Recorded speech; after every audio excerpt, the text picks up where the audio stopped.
Blog Talk Radio.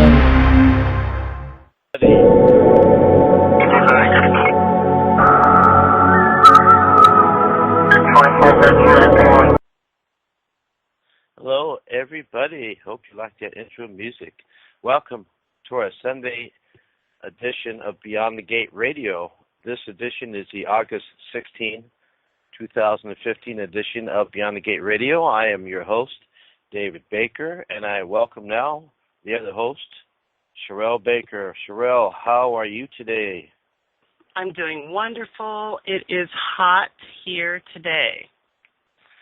Yes, hot today and hot yesterday, but it's supposed to be cooler tomorrow. Good thing we have AC. We're in the Bay Area in California, and it's been pretty hot.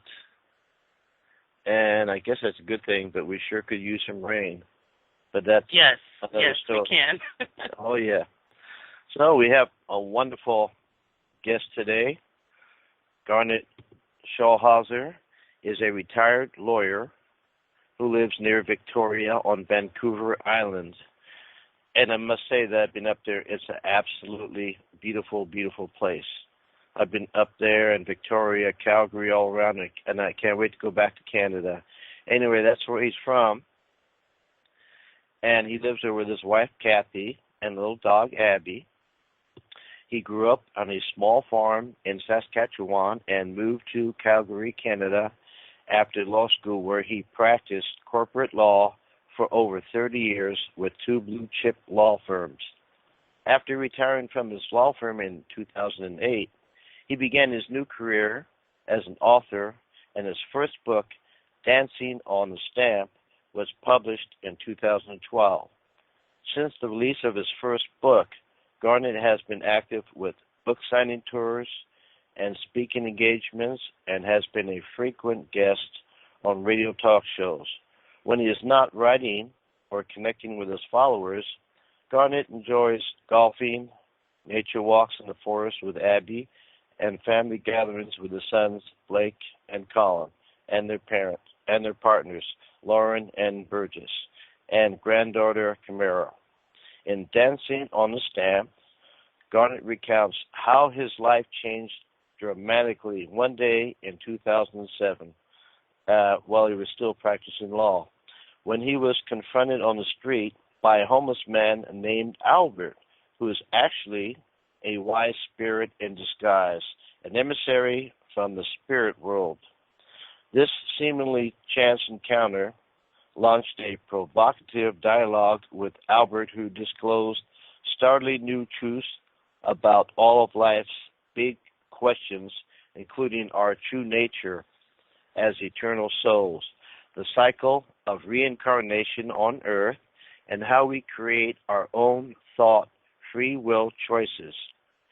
He wrote Dancing on the Stamp at Albert's request so that these revelations would be available to everyone. Garnet's second book, Dancing Forever with Spirit, describes his most recent adventures with Albert, who appeared in his bedroom one night to guide him on a series of out-of-body adventures to explore the wonders of the universe, including the Akashic Records, distant planets with fascinating life forms, and a human civilization that made the shift to the new Earth. Albert's goal was to encourage humans to stop their abuse of Mother Earth and all of her inhabitants by casting aside their negative emotions in favor of love and compassion. Now, folks, at the bottom, if you're listening to the show, you see the website. There's links to his contact information. There's a hot link to his website. He has his email, contact, Facebook, YouTube, Twitter, everything you need to know right there. Now, without further ado, welcome to the show, Garnet. Well, thank you for having me, David and Cheryll. I'm delighted to be here. Well, it's so wonderful to have you, and it's also refreshing to have, we have different guests on, but this is a little bit different, but it is within the realm of what we normally discuss, but yours is just totally new and refreshing, and Yes. We're all excited to hear, some of the things you have to tell us tonight, and perhaps maybe somebody that's listening may want to ask you some questions later on, so we will be taking calls if people have questions or want to talk to you. So you mentioned that one day, now you're a lawyer, you're a well-educated person, and pretty much, everything is cut and clear because you practice law. When you practice law, there's a lot of information there, and you have to keep a sharp mind, a focused mind, and when you practice law, sometimes there's different types of evidence in court, like prima facie evidence, which is evidence on the face of it. There's hearsay. There's different things. So you have to be well-focused to make sure the facts are the facts. How could such a focused, well-educated person like you be strolling along one day and notice this homeless person, and what made you open up your mind? What was different about this encounter compared to other encounters that you've had? I think that's a good place to start. Well, that's a very good question, David. The street I was strolling down this day, this is when I'm still practicing law, it's a sort of a pedestrian wall in front of my building, and there were often homeless people that I would meet or see on the street. And my usual tactic, if they sort of came up to me panhandling for money, was I'd just do a quick sidestep and go around them. So I was used to seeing homeless people on the street. And so this day I'm walking down the street, just getting a breath of fresh air, and all of a sudden a homeless man just seemingly comes out of nowhere, out of the shadows, and jumps right in front of me. Now, you're probably saying, why didn't you just go around him? Well, because he had these amazing, dazzling blue eyes, and they literally shone like two little blue stars. And so I stood there, I was transfixed. I was like a deer caught in the headlights, because coming from his gaze, I felt that he was looking right into the very depths of my soul. And I sensed that he knew everything about me, everything I'd ever said or done, all my hopes and aspirations, all my fears and anxieties, my deepest and darkest secrets. And I sensed he knew this, and I don't know why, because we had never met before. It totally new to me. So instead of feeling violated because this guy seemed to be just, penetrating deep into my soul, at the same time he was sending me this wave of pure unconditional love towards me. And it was infusing my whole body with an amazing sense of peace and security, a feeling I've never had before. So I was happy just to stand there and bask in this man's gaze, because it was so comforting and so enlightening. And it was like a time warp. I don't know how long I stood there, but I had no desire to go around or to move or to do anything. I was just happy to stand there in front of this homeless man. And then he broke the spell by saying to me, "Why are you here?" And he then promptly disappeared into a nearby store. And so when I finally collected my wits, I went into the store after him to try to find him. I needed to know who he was. But he was nowhere to be seen in the store. I walked back out in the street, and I walked up and down hoping to spot him, but he had seemingly disappeared into thin air. Well, I resolved that I had to come back the next day to find him, or try to find him anyway. So very next day, same street, same time of day, I took a stroll, looking around carefully to see if I could spot this homeless man anywhere, because I was really curious. And after about 15 minutes, when I was just about ready to give up, I spotted him sitting on a bench all by himself. So I went up to him and I said, "Who are you, and why did you stop me the other day?" And he said, "I'm a soul just like you. I'm here to answer your questions and help you on your journey." And so then, David, my skeptical lawyer brain kicked in, and you know very well how lawyers think, and I was a typical lawyer. So my skeptical lawyer brain kicked in, and I said to him, "Why do you think you could help me when you can't even help yourself? Because you look like you've been sleeping on the street for weeks, and you smell like a dead fish." Well, he just gave me a big smile, and he said to me, "Looks can be deceiving." He said, "You look like you're a very successful lawyer with everything under control, but we both know that's just a facade." He said, "If you want to, turn around and go back to your office and see if you can find all of your answers in those emails waiting for you on your computer, or you can sit down and have a chat with me." So then luckily my intuition kicked in, and it said, this man is special, he's different, and I have nothing to lose by chatting with him, maybe half an hour of my life, no big deal. So my curiosity got the better of me, and I just sat down on the bench beside him, and that started a dialogue that went off and on for the next several months. And he told me his name was Albert, and that he was actually one of my spirit guides disguised as a homeless man.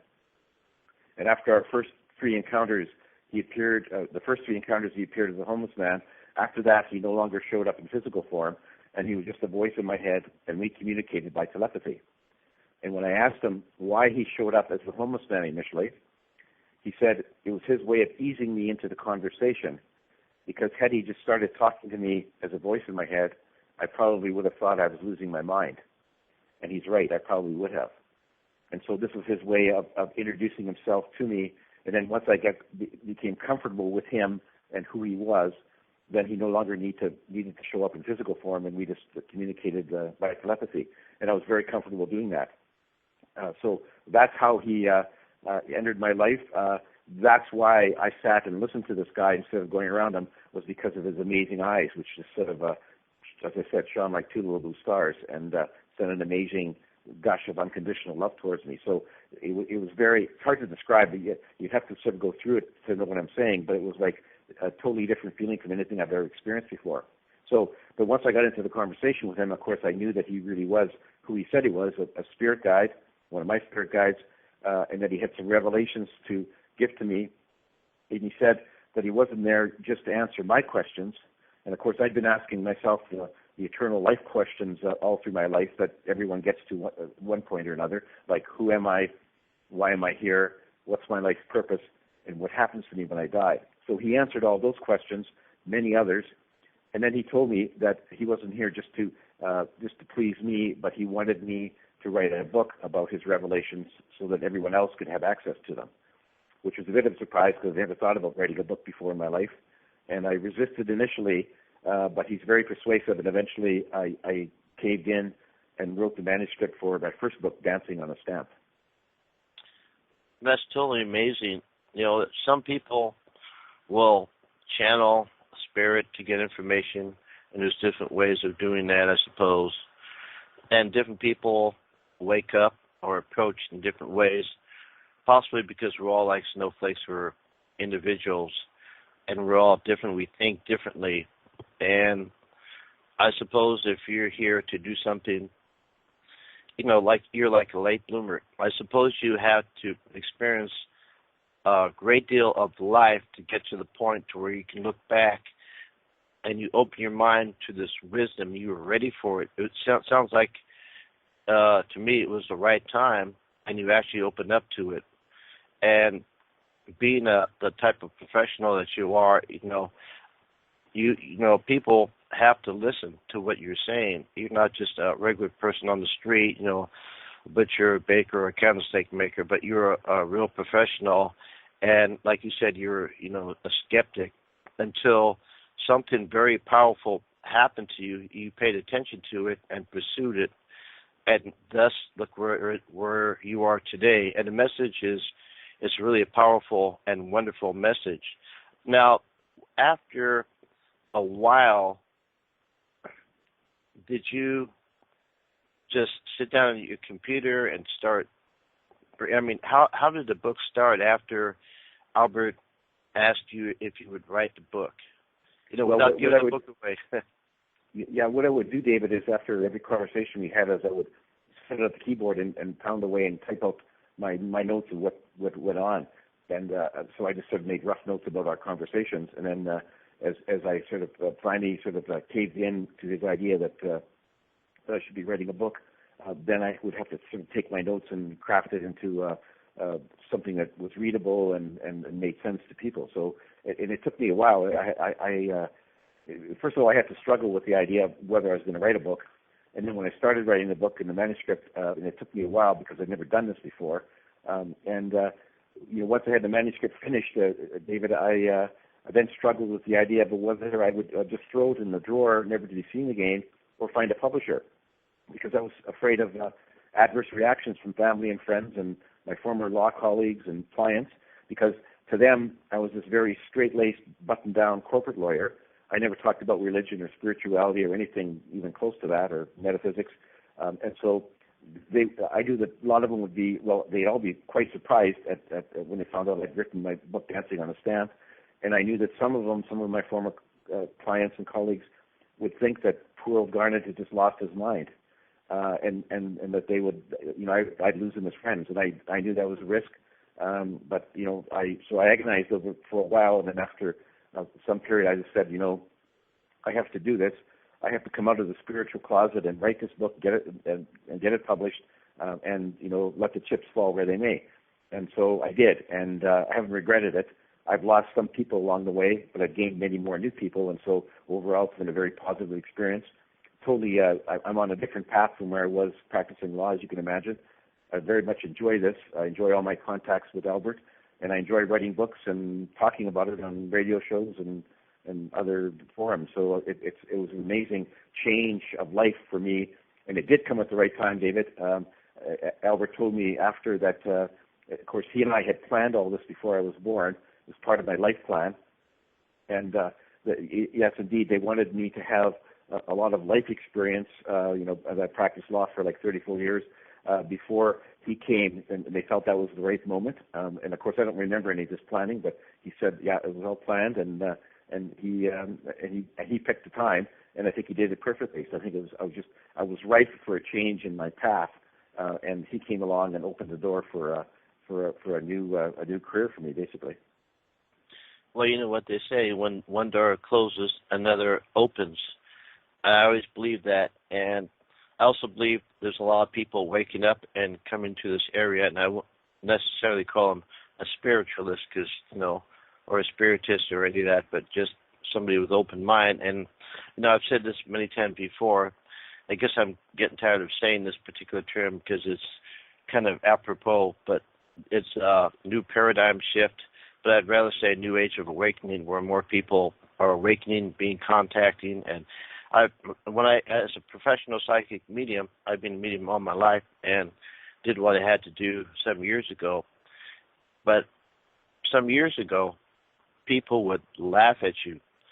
You can't go on a radio show, be on TV, or talk about it. People would laugh at you. Now, there's all these paranormal and spiritual shows on TV and everything. Times have really changed. People are born with abilities and open minds and all that. And people are actually starting to discuss reincarnation again. What's the purpose of reincarnation? Now, that's something I believe in myself, of course, and I find a very fascinating subject, reincarnation. Do you want to tell us a little bit about that? Yeah, reincarnation is a fact of life on a planet. We, according to Albert, we all started off on the spirit side, which some people call heaven or the other side or whatever you want to name it. A wonderful, beautiful place which is really our home, and we're all eternal souls. And our goal is to try to evolve as eternal souls by experiencing things. One of the ways is to incarnate on the denser planes like Earth and experience things that we think are good for us, lessons that we need to learn to help us with our evolution. And so, and before we came here, we all prepared, as I mentioned before, a life plan, which set out the major circumstances of our proposed lives, things like the place we'd be born, the first language we'd learn, and the identity of our parents and siblings and friends and spouses and so on. So it was like a broad blueprint of what was going to happen or what we'd like to have happen in our lives, so that we could learn the things we wanted to learn. And then once we're born, though, of course, we don't remember that we have a life plan. And because we have free will to take actions, then we often stray off course, and we don't always, in fact, seldom would you follow it perfectly. But it doesn't really matter how many wrong turns you make or how many mistakes you make. At the end of the day, when your physical body dies, you go back to the spirit side. Everyone does. And you go back there, and then you can decide, do I want to come back to Earth again in a different country, different body, different incarnation, or do I want to go elsewhere? So it's really, the cycle of reincarnation is something that we choose for ourselves. No one makes us come here. We're not ever sort of compelled by the wheel of karma or anything else to keep on coming back. We can come as many times as we want. We can stop whenever we want. We can go to a different planet in the universe and incarnate into many different life forms. So it's really up to our choice. It's sort of like every soul has their own journey, and no two journeys are the same, and we all have a different sort of pace for our evolution.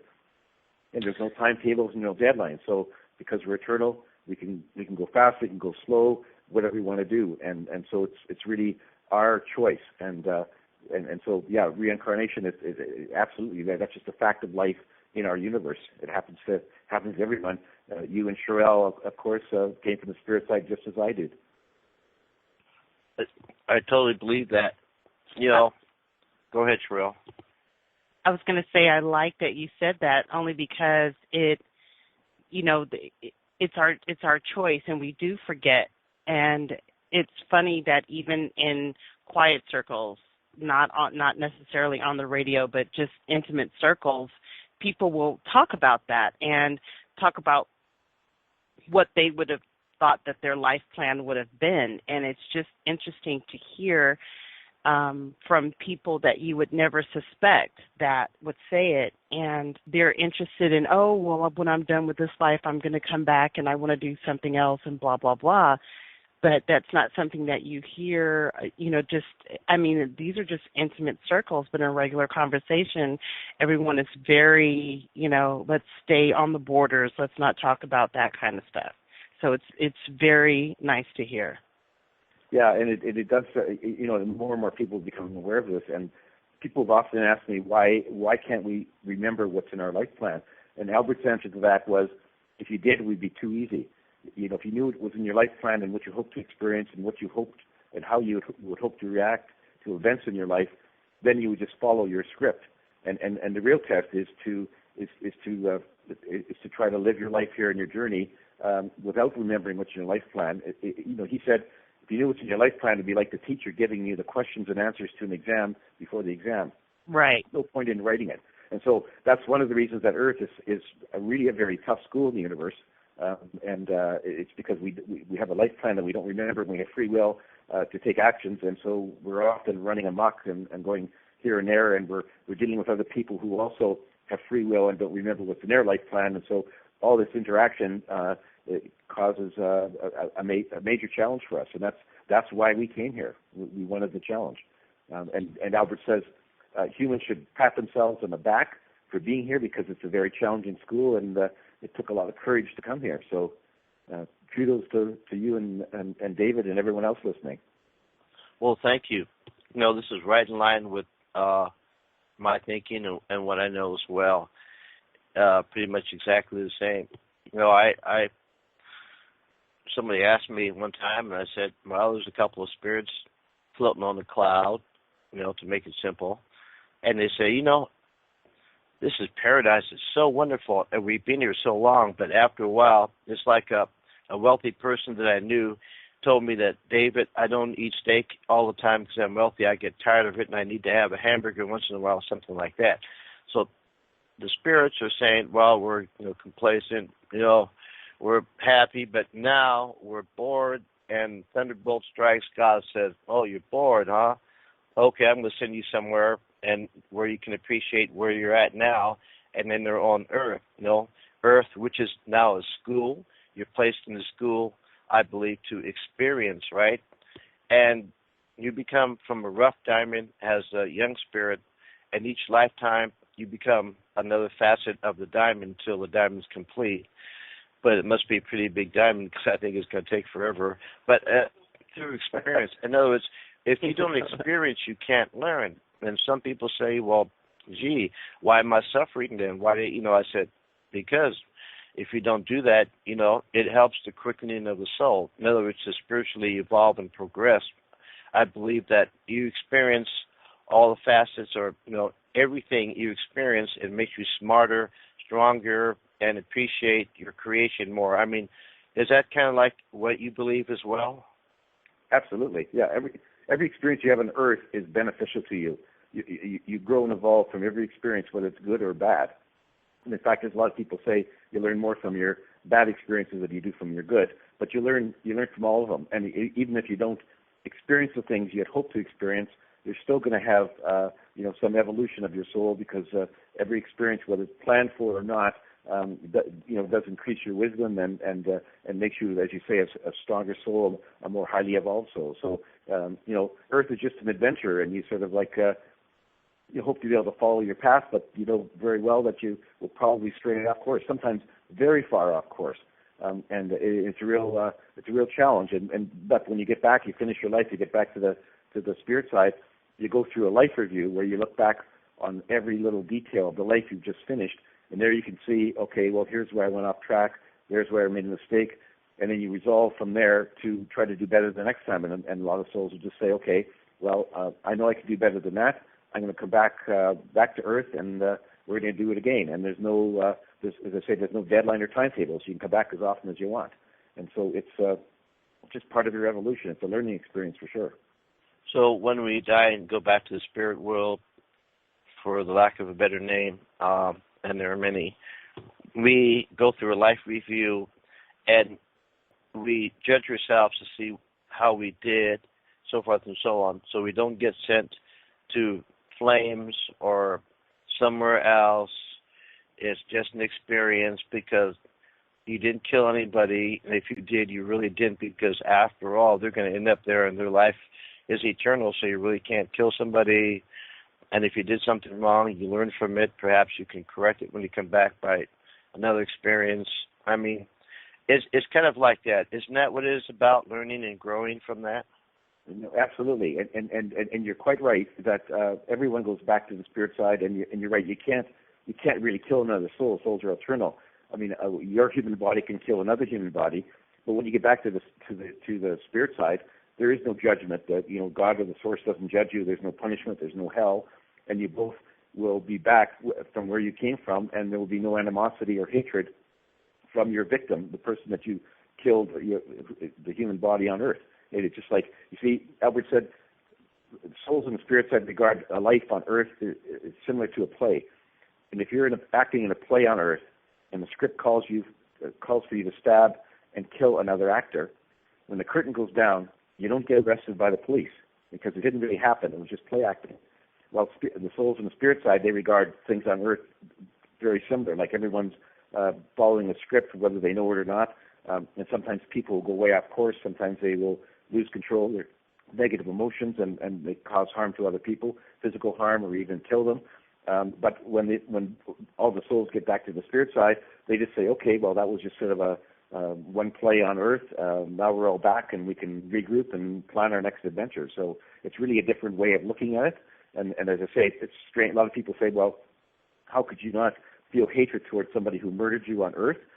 And Albert just says, well, things are very different when you get over there. You'll understand the way that it is on Earth, and you'll just shower the other person with unconditional love, which you did beforehand, because you're probably all part of a soul group traveling together. So it's a very different outlook. Some people find that distressing. It seems unjust, but I would say that's just the way it works. And I believe that, and I'm going to back that up a little bit because I'm a psychic medium. I've done over 3,000 readings from 15 minutes to 4 hours for families and so forth. And I've never felt or heard anything negative from this crossovers. I'm not talking about earthbound ghosts that didn't cross over yet. That's a different story. But from them up there, I've always seen beauty and heard love, support, and forgiveness. I've never contacted anybody that had been assassinated, murdered, killed, all that. I've dealt with all that, and never any of them angry. They all say it was for a purpose, for helping each other on their paths or for themselves or something, but never, ever anything negative. In fact, I heard that you're eternal, you're loved, and you can never do anything wrong. Does that make sense to you? No, that's right. There are no absolute right or wrongs in the universe. It's what you do on Earth is just it could be right or wrong relative to where you want to go and which in your life plan, but it's not absolutely right or wrong. I mean, God or the Source doesn't make rules for us to follow and doesn't have any expectations for what we should be doing, in our incarnations or otherwise. We set our own pace and we plan our own lives, and no matter what you do here, it's never considered to be wrong in any absolute sense. Over there in the spirit side is whatever you do here on Earth is just part of your life experience, and that's good. And if you do something that when you look back in your life review that you say, gee, I wished I hadn't done that, that's just a learning experience. You have basically judged yourself, judged what you did in your life, not in a negative sense. It's not intended to make you feel badly about what you did, but just sort of as a learning experience. And then you go from there and say, okay, I'm going to plan my next incarnation, and I know what I want to do this time. And so it's all It's just you're attending a tough school, and when you get back to the spirit side, then you just regroup and plan your next step forward. Yeah, that makes a lot of sense. That's the way anybody would be educated. And, it's all energy in the spirit world, so you can pretty much do what you want, but you can't, like, take a nice fine glass of wine and swirl it around and look at the legs go down and get the aroma and taste it, and have a hot, juicy hamburger up there. But when you come here, you say, well, I'm on vacation from heaven. It's really hell down here, but, I mean, I might as well eat all the hamburgers and do all the good stuff that I can before I go back, because up there, there's your energy. There's no body, no taste, and all that. So I found some benefits for being on Earth, and so. Well, that's one of the reasons you're here, David. Yes. By the way, Garnet, are you willing? I'm not sure if anybody has any questions for you, but are you willing to take a couple of calls since we're halfway Absolutely. through the show? Sure. All right. I'll take calls. Yeah. All right, Cheryll. Yes, let's take a call, shall we? Area code 757. You are on the air, Beyond the Gate Radio. Hello. Hi, this is Andrea. Hi, Angela. Welcome to the show. Yes. Andrea. Andrea, thank you. Yes. Welcome to the show. Thank you. It's so interesting. I love that whole conversation. I kind of wish that happened to me in a way. I want to meet my spirit guide and learn some things too, But I guess it wasn't meant to be.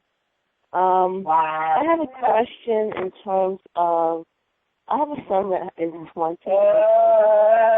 That's him, Tyler. And he has autism, and he's nonverbal. What is the reason why we're having so many people with that condition right now? Is there a spiritual reason for it? I'm sorry, Angela, I couldn't understand your question. David, could you repeat it? Yes. Is there a spiritual reason for autism and how it's hitting the earth right now in terms of how many boys are showing up with this condition? My son is 20 and he has it, and he's nonverbal. And it's very confusing to me as it's like having a baby all these years, and I always have to guess if something's wrong with him, if he wants something, if he needs something. It's very tough. Very tough. So is there a spiritual reason for that? Sorry, I'm really having trouble hearing you, Angela. He has autism, and she's wondering why more people are getting that so-called why disorder. There's so many showing up now? What is the reason why we're getting all of these boys with this autism? Well, I mean, when people have autism, there's a good chance it was chosen by them beforehand, and that they chose that physical body that had propensity to develop autism, and they did it for a purpose, and it was part of their learning. It's like the people who chose to be born with other physical handicaps, like that they can't walk, or they all those things. People choose those. It may seem strange to us, but they choose it as a learning experience. And why so many are becoming autistic, don't know the answer to that. I can ask Albert the next time I talk to him, but it's just part of life planning that's happening, and those people have a reason for choosing it. Yeah, I know they do. I feel my son is a special soul. I think he's very intuitive. And I know that he's very smart. It's just all stuck in there. You can't get it out. If you don't mind, I've dealt with some children with that as a medium during readings, and I had mothers bring their children over that, had a hard time communication, and I had some very good communications with the children that had autism, and I found them to be very highly intelligent and understanding of what I'm talking about, and seem to have been far ahead in intelligence for their age. And as far as why people come here like that, you can learn from them, they can learn from us. As the world evolves, we have to deal with more challenges like terrorism and more crime and things of that nature. So without these challenges, if there was no challenges, we would cease to exist. There would be no purpose for us. So I believe that, you're giving him a lot of help and love, and you're learning that, and he's receiving, and he's teaching you love, and he's giving you challenges. And so you're learning as well. And you're right, he is a beautiful, intuitive soul, and that is the most precious gift, whether he's normal or he has that disorder, whatever. I can see that you're doing really well with it, even though it's a challenge.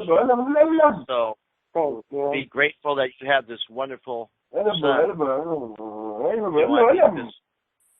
It's just like Garnet said, we all choose to come here to learn in different situations. Some people, you wonder why are there beggars in India or somewhere. They come to learn to see how that is. And maybe the next time they come, they might be wealthy. Maybe next time your son comes, he might be a very important scientist. But without the balance of all the different facets of the diamond, we can't evolve. And so if you look deeper, that's what it's really about. So love him and continue to help him, because I know he loves you and everything. Shut up. So hopefully that helps answer some of your questions. We don't profess to know everything. It's something I already know in my spirit. And I always knew that I was going to have a child with a disability. I just knew that in my spirit. And I've always been, thank God he has you as a parent. Thank God he is a parent, because you did not abandon him. You're working really hard to make sure he has a wonderful home. So God bless you for that, and hopefully that helps. And thank you so much for calling in. All right. Well, thank you. And I'm going to read your book. I'm going to get your book. I love this conversation. Thank you so much. Bye. Thank you. Bye-bye. Well, Garnet, it's just as you said, you explained it, and there's a real life case right there. If I have a book out too, and almost 40 years ago, I was homeless for a while, and I almost gave up. But I came through it, and if I hadn't made it, I made it through it. And because I was through that experience, it changed my whole life. It made me from an arrogant person to a person that appreciates every minute that I'm here. So experience is very important. Yeah, absolutely. And I just wanted to add, you made a good point to Angela about the fact that sometimes when her son incarnated knowing that he would develop autism, and he did it partly for his own benefit, but partly for her benefit as well. And that was an experience that she needed to go through. And the two of them planned this before they were both incarnated. That this soul would be the son and have autism, and she would be the mother, and she would learn from looking after and caring for her autistic son, and he would learn some of his lessons. So it was sort of a mutual beneficial relationship, and that happens a lot. Is that it's not always just the person who has the handicap that's there for an experience, but they're there to help others deal with their handicap, and so it's a sort of a mutual learning experience. I agree. And doing past life readings, I've had something similar to that. I'm not talking about her now, but somebody else similar, that they had abandoned their children. They only had a couple, and so the next life they came, they had a lot of children, and they were poor, but they had to learn to take care of them and not abandon them and work really hard. You know what I mean? So to make up the experience for the next life. And I'm not saying it's karma. I'm just saying it's continuation in the education. But this caller must have a big heart. She must be an advanced soul as well as her son. It takes a lot to do that, and he's still there, 20 years old, with her. That is a big challenge. It's hard to be on Earth, like you said. That's a heck of a challenge. And I know they're both going to be successful at it. That is totally amazing. Difficult, but amazing. It is an amazing task, and I think you're right. I think she's probably a very advanced soul, somebody who has the wisdom and the experience to tackle that sort of a situation. Because somebody new to this planet, it would be very difficult for them. So I think that she has been around before, and she's a wise and advanced soul. So good for her.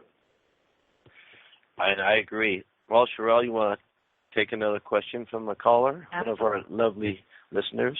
Absolutely. Let's take area code 917. Area code 917. Hello, you are on Beyond the Gate Radio. Yes, hello, beautiful people. Thank you for having your show today. Thank you. Did you have a question You're for welcome. Garnet? Yeah, I would like to know what the spirit has for me.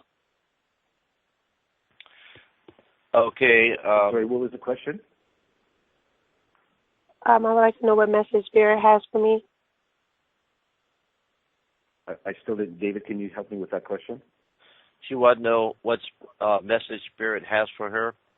But we know you're not a medium, right? Yeah, I'm not a medium. Sorry, ma'am. I don't do readings for people. David does that. So I don't do the messages from the spirit side.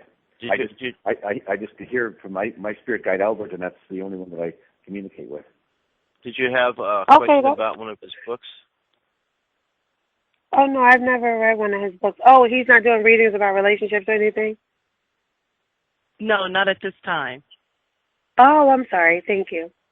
It's okay. I would normally do it, but I don't want to cut into Garnet's time because he only has about 18 more minutes with us left. But stay tuned to our show. We will be doing some readings. Thank you. Okay, thank you. What, today?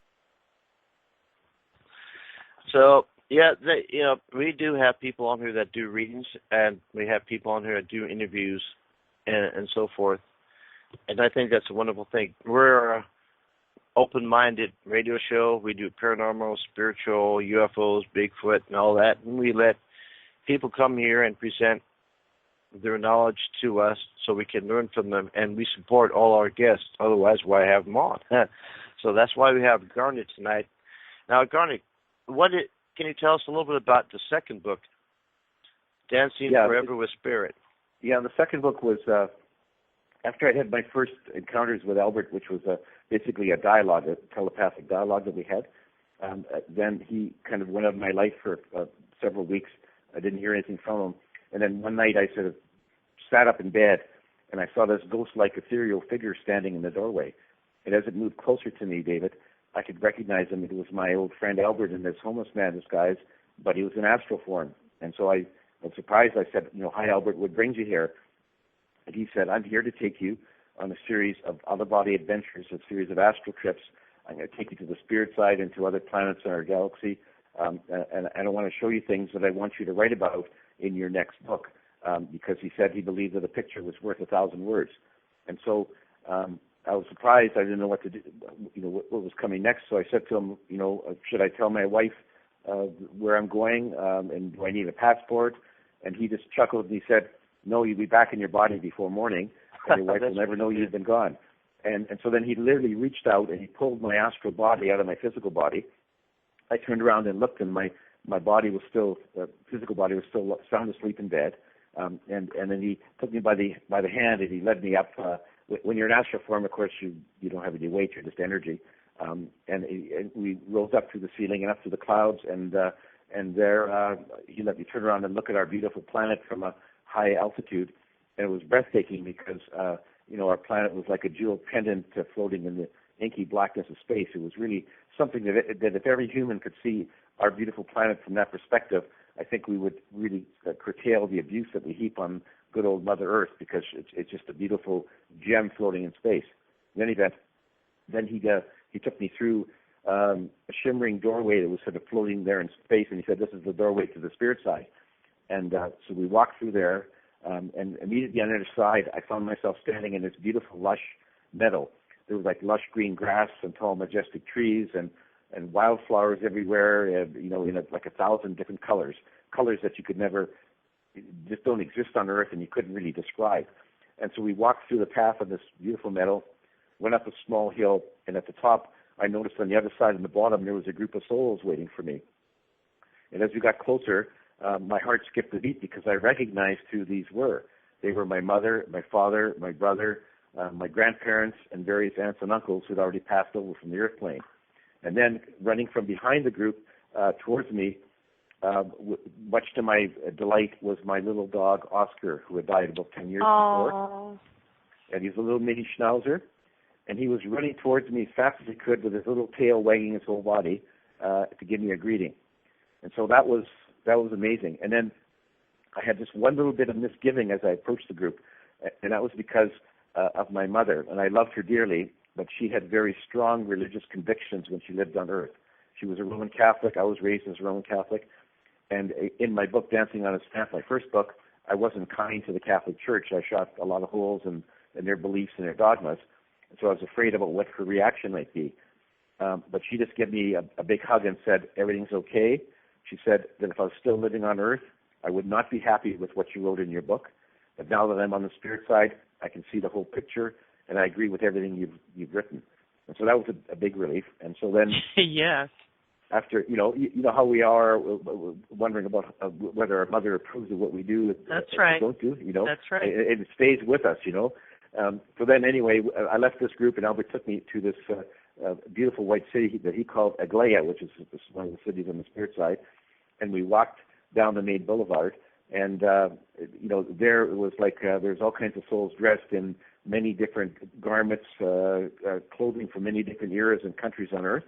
Albert explained that souls in the spirit side can choose to appear to others in whatever form they want, and they will often choose to wear clothing that they enjoyed from one of their lifetimes on Earth. So it was like I was in the middle of a costume ball, very colorful. And he said a lot of souls just choose to appear as globes of light, of energy. It's entirely up to them, but no matter how they appear to others, every soul has a unique energy signature, so they're easily recognizable by other souls.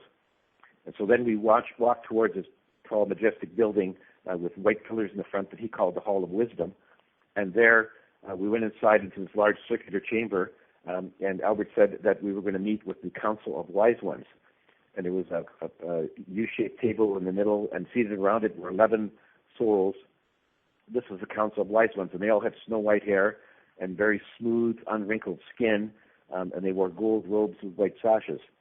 And the chair of this council, her name was Sophia, she said, "Thank you for coming. We asked Albert to bring you here because we wanted to send a message through you back to your fellow humans on Earth." And I'll just briefly get into the message. She said, humans are at a very crucial point in their development.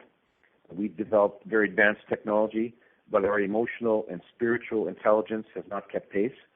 And that means that we let our negative emotions get out of control too often, which leads to conflict, strife, and murders and killings and terrorist acts and wars and so on.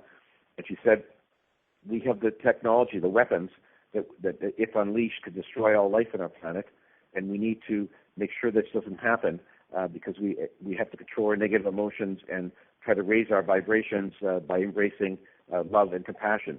And she said that if we don't take all the right steps, we're going to end up like Lemuria and Atlantis, and we're going to crash and burn. And there's been a number of other human civilizations in the past that have risen up to a very high level and then just destroyed themselves. So they really didn't want us to end up in the same place. And so that was the message that we needed to go back to tell people: discard your negative emotions, embrace love and compassion. That will raise your vibrations, and ultimately, if your vibrations go up to a high enough level, you can then go to our planet in a higher dimension called the New Earth, and that's where you really want to try to get to. And it's important to strive to do this. And so I said, sure, I'll take that message back to my fellow humans. And anyway, so the second part, that was the leg of my astral adventures with Albert. We went to a lot of different places. Don't have time today to talk to tell you about all of them, but they're described in my second book, Dancing Forever with Spirit. And then after my first set of astral adventures, I had a subsequent set with Albert, and that's described in my third book, which isn't released yet. It's called Dance of Heavenly Bliss, and it'll be released sometime in early 2016. So there's another set of adventures. All these were designed not to entertain me, but to provide a lesson for me and all mankind, or provide a nugget of wisdom. So there's something there that hopefully we should all ponder, and this is what Albert had really intended. He wants to send a message to humans, and he's using me as one of his messengers, and I do it by writing my books and going on radio shows.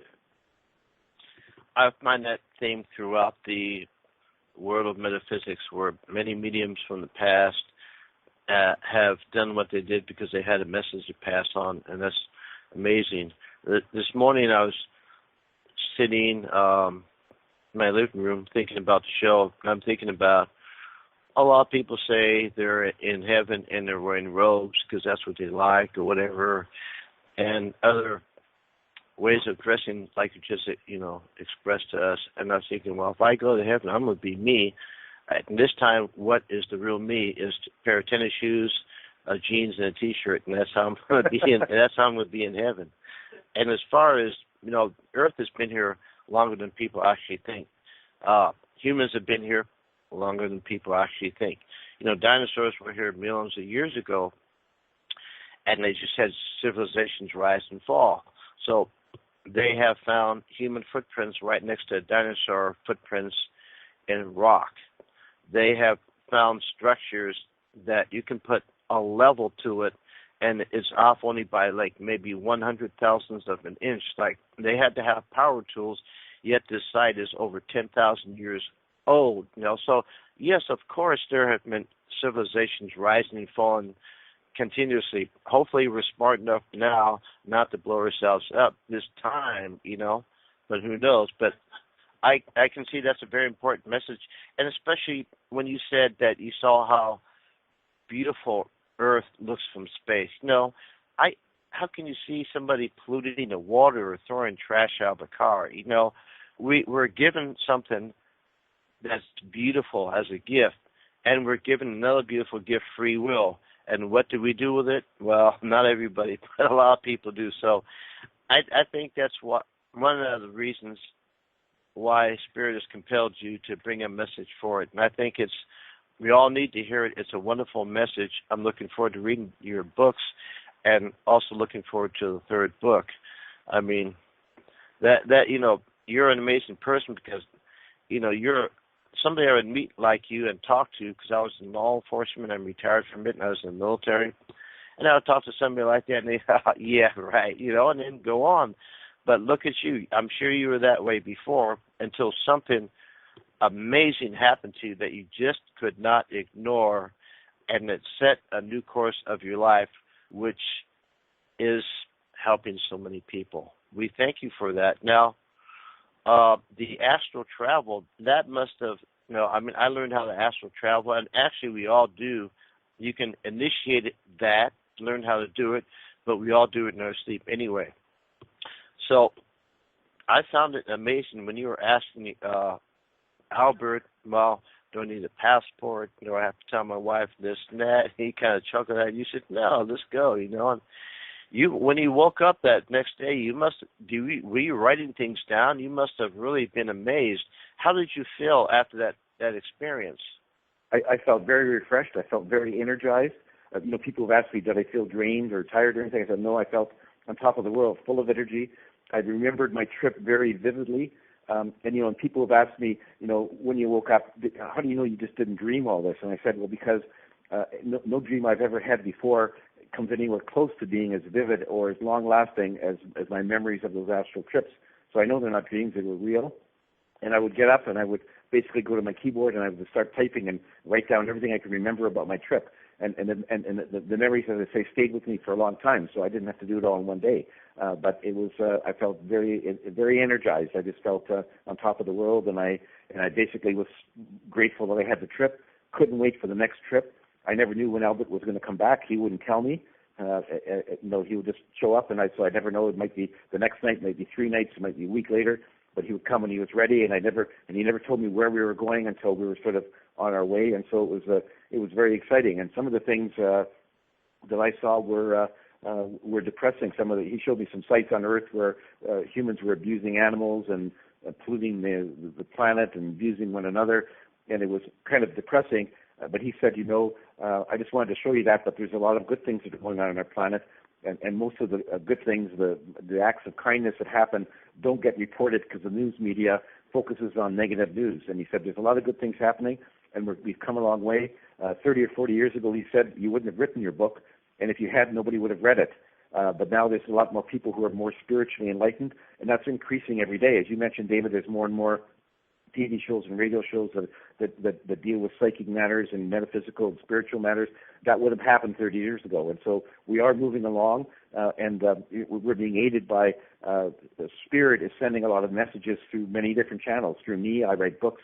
Through you and Cheryll, you do your readings, and you have your radio show or write your books. And there's messages being spread throughout many channels over the world. And the message is basically the same. I've had so many people say that what Albert told me, they already heard from another source. And I say, that's good. The core message is always the same. There's different nuances to it, but the core message is the same. And that's very comforting, because if we were getting conflicting messages from Spirit, we wouldn't know which one to believe. But we're all getting the same core message, and that's just because Spirit wants to get the message out to through as many channels as possible. I noticed that people want to know, well, how do I know? Well, we have a regular dream, and you may have multiple dreams and only remember parts of it. But if you have a lucid dream where you feel it's real, then that's the kind of experience that you just explained to us that you had. It's very lucid experience, and it's very real. Is tangible, you know what I mean? And yes, it's just amazing. I get those every now and then too, not all the time, but every now and then I'll be surprised and have a lucid dream like that and write down the information. I have a big book of that, and I've found sometimes it's been a precognitive dream or something like that, and it actually happened. But I mean, that happens for a reason, and people can tell the difference. Like somebody passed away, and my grandfather came to me in my dream. He looked really, real, like I was really talking to him. He said he loved me and hugged me and this and that. And oftentimes that's not just a dream; that's an actual visit from a deceased loved one. You know what I mean? So yes, that's very true. Yeah. Thanks for opening your mind to all that and sharing this with us. I'm really fascinated about your story. I can't wait to read your books. I have a bookcase in here with several hundred books on that subject I've been reading over the years, many of them out of print. I've been reading for years, knowing other psychics and mediums and experiencers, have guests, have experiences myself, and I'm still learning new things from people like you. So, thank you so much for coming on the show. I wish you great success. And we have your website and other contact information posted on the radio show. Before we let you go, is there anything you'd like to tell us, or announce your website and anything else you'd like to tell us? No, I'd just like to thank you and Cheryll for having me on the show. I really enjoyed it. You have great questions, and I just want to say you guys are channeling Spirit just like I am, and keep more of us doing it, the better chance the message will get to all the people who need to hear it, David. I believe that you tell 5 people, and they tell 5 people, and it continues to spread. Well, exactly. Thank you so much. I'm glad that you were our guest today, and hopefully sometime in the future we'd like to have you on again, because there's just not enough time to talk about this. And we could talk about your third book. We could talk about your third book when you come back. I'd be delighted to come back, and I'll mark you down, and when the third one comes out, I'll contact you. Well, thank you very much. Thank you. God bless. It's been wonderful. I really had a great time, and I'm sure everybody listening did as well. Next time we'll take more calls.